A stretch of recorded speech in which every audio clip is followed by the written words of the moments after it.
Let's be real, this is the part you've all been waiting for. So on Wednesday I put up a video, and I'll link it up and link it down somewhere, on 20 things I'm gonna miss about Asia. Because by the time you watch this, it's gonna be like 9 or 10 days till we leave Asia and fly to Europe for another huge chapter of our lives. Some such exciting stuff is happening. So I can't talk, this channel has never been about talking about all the positive things I'm gonna miss.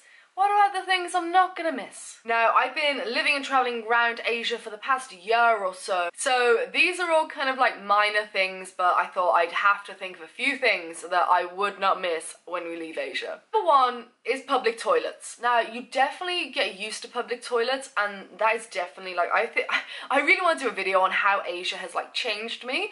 Because like squatting hole in the ground, I'm so okay with that these days. Like, you have to get used to it. You have to accept it. There's no point fighting it. Just accept that that's how it is sometimes. But a huge thing in Asia with the toilets is their floors are absolutely soaked. There's rarely ever any toilet paper. Bum guns, not a big fan.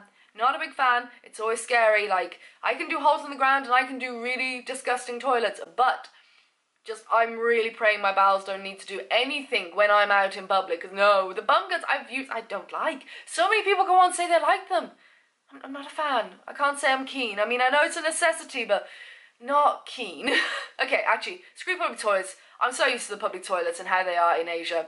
Bum guns. Not gonna miss them. Number two is, I don't think about it now, but I know it's gonna be something that, like, I get shocked about when I get back to Europe, is having to buy bottled water.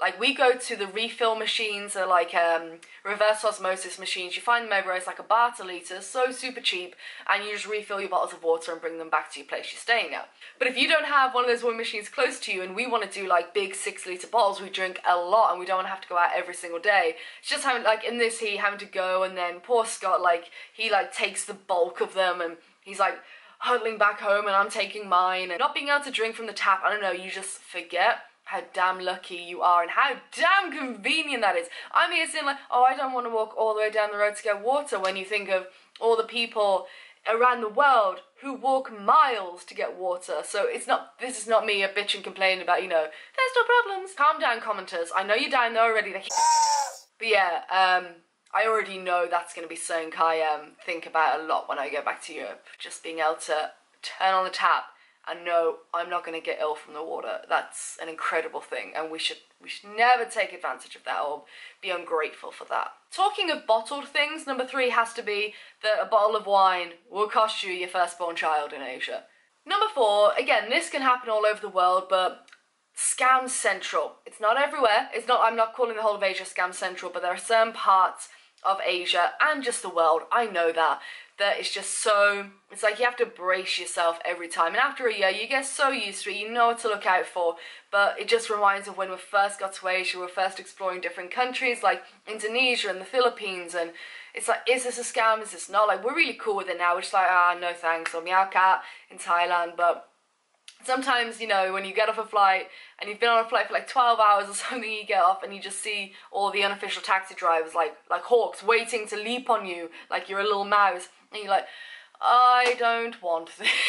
Number five, some visas in Asia cost more than the flight to get there.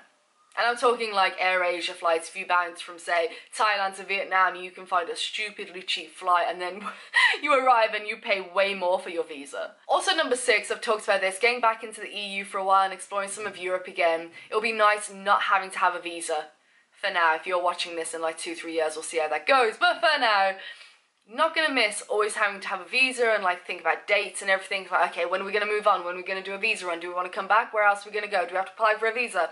You know, just that kind of process. And if you've been bouncing around for a while, you understand that. It'll just be nice for a while, just be like, don't have to think about it. Number seven, I think, frizz. Frizzy hair. I thought I had frizzy hair in the UK. Past Ali, you never had frizzy hair in the UK. I mean, this is tightly bunned and tightly braided. She is in. I got her in. It took me a while this one, but I got her in. Number eight, Asia ruins white clothing. Actually, scrap that. Travel ruins white clothing. Never buy white to travel with. Ever. Ever, ever, ever. Coming in at number nine of one thing I'm not gonna miss is Like I said in the things I will miss is when you wake up, you know what the weather's going to be like because it's so predictable. You just throw on like shorts, t-shirt and get out. But I'm kind of over living in shorts and a t-shirt. Like I've been starting to wear like these really nice sweatpants. They're not like indoor sweatpants, they're like nice sweatpants that you'd wear around. They look quite stylish and a bit baggy in the front.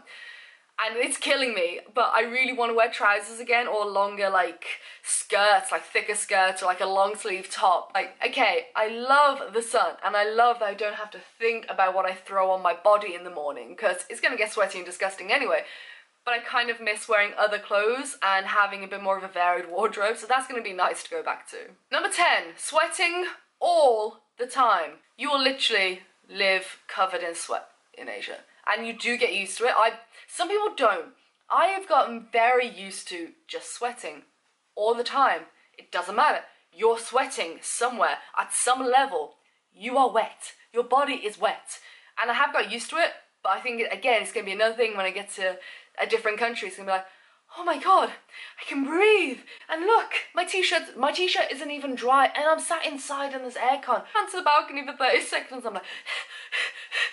Number 11, nothing I'm not going to miss is the pavements or the sidewalks. They're a constant obstacle course in Asia. They're never just straight, unobscured. They are always having bikes coming up onto them, cars coming up onto them, trash everywhere, just big obstacles. You always have to go on the path, off the path, on the path, into the road. Oh, look, a bike. Oh shit, almost died.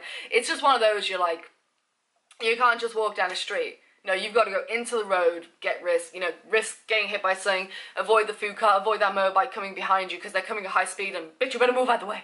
Number 12 is the smell of drains. They're pretty bad and they have a lot of open drainage systems. They smell great. 13's a weird one because I occasionally suffer from migraines. I don't get too many anymore. Like I'll have a handful of migraines in a year. It just depends. But if I get one, I'm out for like 2 days straight. And they don't sell in like Thailand and Malaysia in particular. They won't sell anything stronger than paracetamol without a prescription. So you can't even pick up a low dose codeine or something like that. And that's kind of really frustrating. But it's funny because I think I was in Cambodia and I went up and I was like, oh, I want a low level dose of codeine because I got a migraine there. I was like, it'll just be hopefully just a one-day thing. I went up and she was like, oh no, I'll give you these much stronger ones. She gave me like full max strength codeine, just raw codeine tablets. She was like, these are way better. I'm like, Cambodia. But yeah, it can be a bit annoying, especially maybe if you have like a little accident, you fall over, you hurt something, or you suffer from pain. Like occasionally you need to just pick something up from the pharmacy, and they're very strict. They're very strict drug laws of what you can buy over the counter. Which is fair, and it doesn't really bother me too much. It just can be a bit annoying occasionally. Number 14 is chewing. I think it may be a cultural thing that people don't eat with their mouths closed, while most people don't. And when you go to a food court, and if you're like me and the sound of chewing literally like grinds you to the point where you're like scratching yourself or scratching the table, you're like, and you just hear, and you just see all the food like coming, like swirling around their mouth and like falling out a bit, and it's like, ah! And number 15, the final one, is kind of like in my other video on things I'll miss, is how well traffic and people kind of integrate. It's in Western countries, if you walked out like you do in Asia, you just get hit because people aren't expecting you to do that because they're a crossing with lights and zebra crossing. Here, no. There's none of that. You just have to cross. I mean, there are a few lights, not many people listen to them, and even so, you still got to bloody look hard.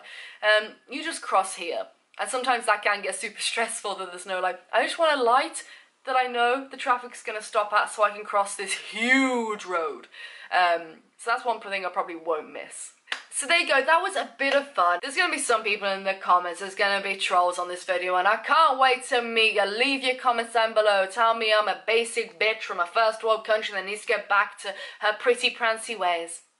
That's fine. I can predict it. You're so predictable. I shall look forward to your comments. This was a bit of fun. I love Asia. And I swear to God, I'll probably be back before the year's out. I'm always getting all these feels about leaving Asia because I love it so much, but super excited about moving on and doing some different stuff for a while, but hell, I'm going to be back in Asia real soon, let's be real. Alright, if you enjoyed this video, then let me know, and also let me know down below in the comments if you've had any kind of like weird shocks once you've left Asia, have you lived in Asia for a while, or have you bounced around then gone to a different country or continent and be like, whoa, didn't even think of that, didn't think I'd miss that, didn't think I wouldn't miss that. Let me know down below what your experience was leaving Asia, because it's like all I can think of right now, and I'm trying to take it all in and eat as much street food as possible and just take it all in. I'm gonna miss this place. Alright, I'll see you in a couple of days. Alright, goodbye.